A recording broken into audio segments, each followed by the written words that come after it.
So I have to say, with that said, I mean, I think you probably, in some ways, maybe caught people by surprise with your new album with DJ Scratch, Saturday Afternoon Kung Fu Theater, because you have done so much composing, acting, all these other things. I think there was some thought that you might have retired from, hip hop and MCing Hmm. and that sort of thing. What was it that brought you back?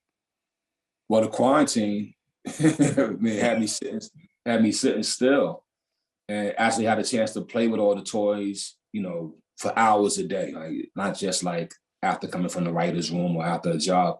And so I'm sitting here just playing, and I'm going through my hard drives, and I'm listening to old demos and old Wu-Tang songs that didn't come out, or old tracks. And I came across this track that DJ Scratch had made, and then it reminded me of another one that he played for me that I never heard again.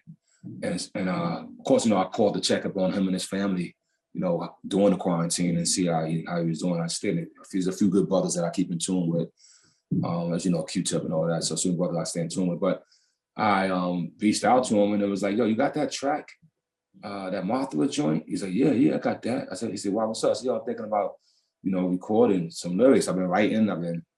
He was like, yo, I got mad joints. I got a whole bunch of sounds that only Wu-Tang would sound right on. You know what I mean? And I was like, yo, send that to me, yo. Let's do a whole album. He was like, yeah, let's do that. And he sent me the tracks. And, 4 months later, 3 or 4 months later, I wrote everything I was going to say, and I demoed it and sent it back to him. He was loving it. He's like, yo. And then we just did it. And for me, going back to the love of music, my first love was MCing, right? That was the first thing that I did. I'm an MC before I became a producer and all that. I think that's because because as an MC, you control yourself. You don't need nothing else but yourself.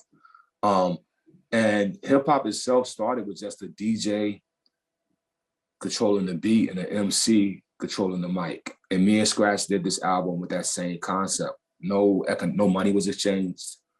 There was no talk of businesses, you know what I mean? It was just like, yo, boom, 50-50, let's just do it. And we did it, yo. And I'm proud of it. And once again, why, right? I guess your question is why? As you chilling already. So I could first say it ain't for no money, because it was no money. It was like we made a deal or went to a label to get a deal or nothing. You know what I mean? It was just like, yo, I did it just for two reasons. One reason I did it because we can do it. You know what I mean? I think what you call him said in verses when Erykah Badu was versus Jill Scott.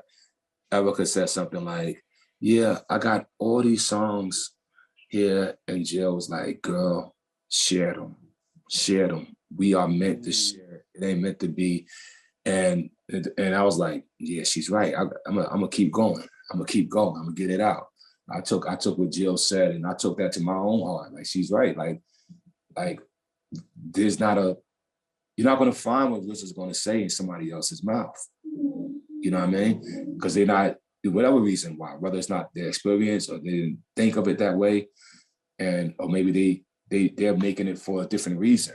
If I can make it for no reason, but just the idea to make it and share it, and hopefully give the listener a moment to feel what we felt at 3:00 on Saturday afternoons, when we would leave our streets and leave the drugs and leave the hustling, leave the sports on the concrete of this projects and go up and watch those Kung Fu movies and then come back outside and play with each other. It's like, if I could put that chi back in the world, add a little bit of my wisdom, why not do it, right?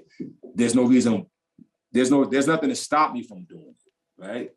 And so why not do it? And so, boom, here it is, Saturday Afternoon Kung Fu Theater. Very proud of it. And I hope people that's listening to your podcast take some time to check out a couple of songs on it and vibe out with it, y'all. I think it's some good hip hop health in it. I'd be remiss if I didn't ask you the question that I know you're asked quite often, but nevertheless, I'm compelled to ask it anyway. Will the general public ever hear Once Upon a Time in Shaolin? It's a possibility. Depends on how many years you live. Right? How many years? Is this going to be like the Kennedy investigation, where I think it was like a 75-year, There's like an 75-year 88. hold? Yeah, Yeah, some crazy number.